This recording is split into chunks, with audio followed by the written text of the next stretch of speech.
Welcome to the Monday Monologue. In the focus today, the parts for the KT120 Monoblocks are slowly coming in. Thermionic Labs has sent me these beast output transformers. Super nice. 5K, ultralinear tapped, and they've air gapped them for KT120 tubes. So these things should really rock and roll on these monoblocks. Got the external chokes, got the internal chokes, got one of the power transformers. The other one's supposed to be here tomorrow. These are some Hammond 375Xs, and man, this is starting to add up to some money. Anybody that thinks you could build something like this cheap, y'all are crazy. I mean, these power transformers are about $250 a piece. I have to look up what the list price on these are. These guys are another 100 something a piece. These are about $75 a piece. I mean, the stuff adds up quick. But I really think though this is going to be a really cool, unique amp. And one of the reasons is I'm building it as a fixed bias single-ended amp, which is pretty rare. Almost all single-ended amps are cathode biased because they really don't get an advantage for being fixed bias, except for you get the full B plus voltage across the tube without the cathode voltage drop. And we're trying to run these tubes pretty hot, or at least voltage wise. And then the other advantage though is you can change the bias to be able to run different tubes. And I realize that I've had some people email me saying, why are you building KT120 monoblocks? You can't buy KT120 tubes right now in the US anyway. With fixed bias, you can bias these things down to run KT88s in it. You can run KT90s if you can find some of those.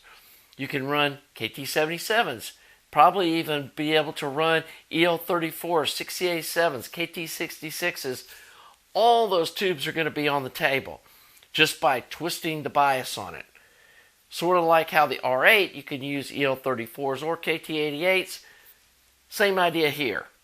So the other thing we're waiting on are the chassis. A viewer sent me a user on eBay to go check out.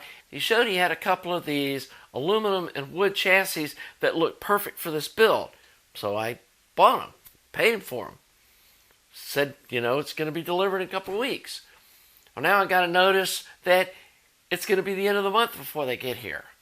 And I'm not sure if they just posted pictures of some previous sales and they build an order and they don't talk about that, or if eBay's wrong and they're going to be here sooner.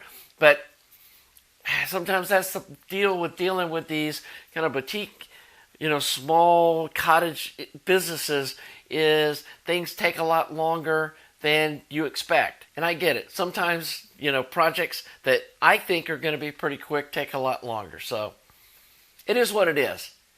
I'm going to be patient. They should be here pretty soon. And it's not like we don't have anything to do. Got the Spud 2.0 amp that we're working on. Uploaded a couple of videos this weekend. It's swimmingly coming along. And I think this is going to be a really cool project. But again, let me finish it before you start building it, because I have no idea what it sounds like. But I think it's going to rock and roll. The other thing, got a viewer that's sending me a preamp to build for him.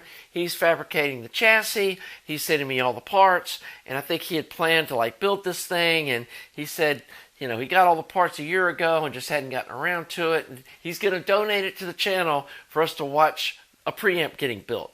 And it's called the Color preamp, something like that.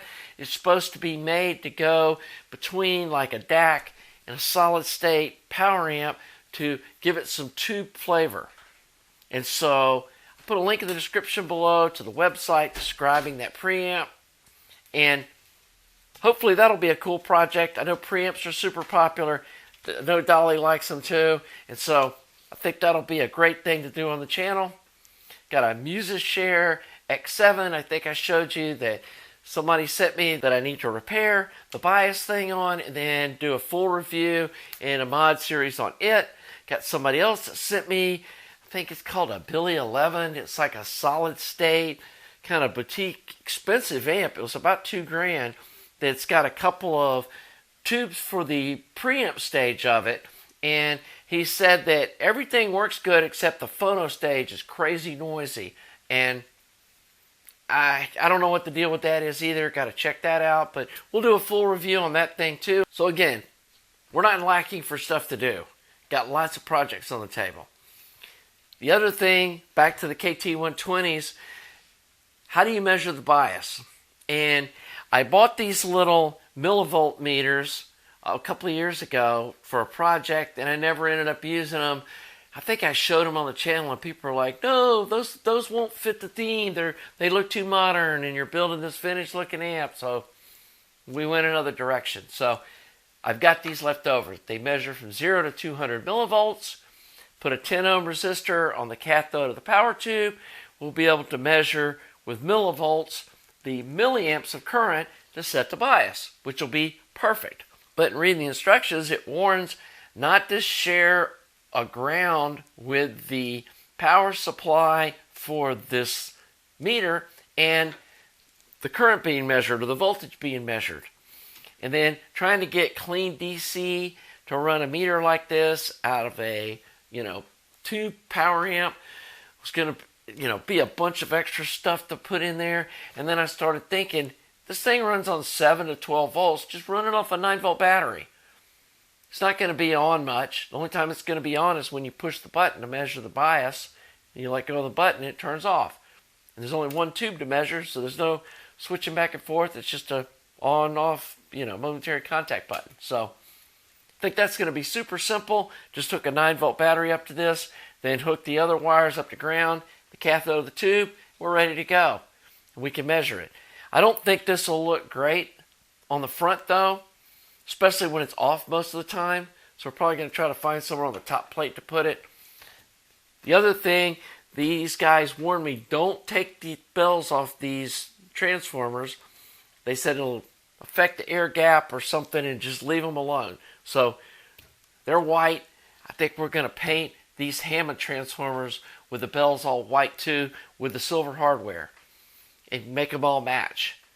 And I think with an aluminum chassis, brushed aluminum chassis or anodized aluminum, whatever this thing's going to end up being, I think with the white, it's going to look really good.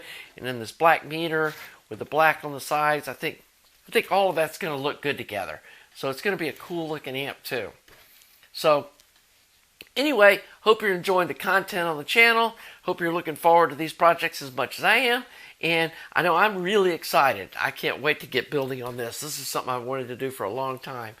And again, if you're enjoying the content, please subscribe. Please like the video. That helps a lot with the channel. Also, thanks to all you Patreon subscribers. Really appreciate y'all's love there. Same with you folks that have made donations at my website, at the link below.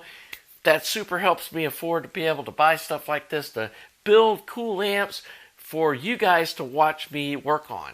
So the last thing I wanted to do today is something I haven't done in a while that was popular and I just keep forgetting to do it, is showcasing some music that I like. And I'm going to show you some recent purchases on vinyl. One of these I had on a CD and I found it on vinyl, and really excited to find that. And it's Earl Klugh, Whispers and Promises. Now, I don't know if you've ever listened to any Earl's music. He's, I would say, leaning towards the easy listening side of jazz, but it's spicy enough to be interesting to listen to. It's some really peppy kind of music that just brightens my day every time I hear it. And this, to me, is one of his better releases. And it is available on vinyl. If it is still on Amazon, I'll put a link below. But the vinyl sounds really good. So if you can find a vinyl copy of it, it's good. If not, the CD sounds really good too. They both are mastered really well. Next, we've got Kenny Burrell, Midnight Blue. If you haven't heard any of these Blue Note albums that are for sale on Amazon, I think they call them Tone Poet Series 2, but Blue Note's the main thing. These things sound unbelievable. There's like zero surface noise. The mastering's super clean. I don't know how they get them sounding this good from these old recordings, but they do. Whoever's doing this is a master at remastering. It blows my mind how great they sound. And this is a really fun album. If you haven't listened to a lot of jazz, it's, I wouldn't say easy listening. This is a little more intense kind of a jazz, but it's also very calming. And this is not like kind of runaway, hectic kind of jazz. This is very musical, and Kenny is a master at playing the guitar. So I'll put a link to this below. And again, this is like an affiliate link, so it doesn't cost you any extra money, but being an affiliate link, I get a little bit off of it. It helps me buy solder and some just a little miscellaneous stuff. I'm not getting rich off that, but it does help me out. So, very cool album.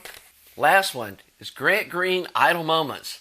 It's another really good album. It's more of these Blue Note, Tone Poet series, old jazz masters. The people that are engineering this stuff are just, they're knocking it out of the park with these things. But I really like this one too. Again, this is real like kind of snappy, happy music without being, too aggressive, but it's not just smooth jazz either. And so, another album that I really have enjoyed listening to. So, anyway, I just want to throw up a few picks. My music. Again, hope you're enjoying my channel. And I'll see you next week for the Monday Monologue.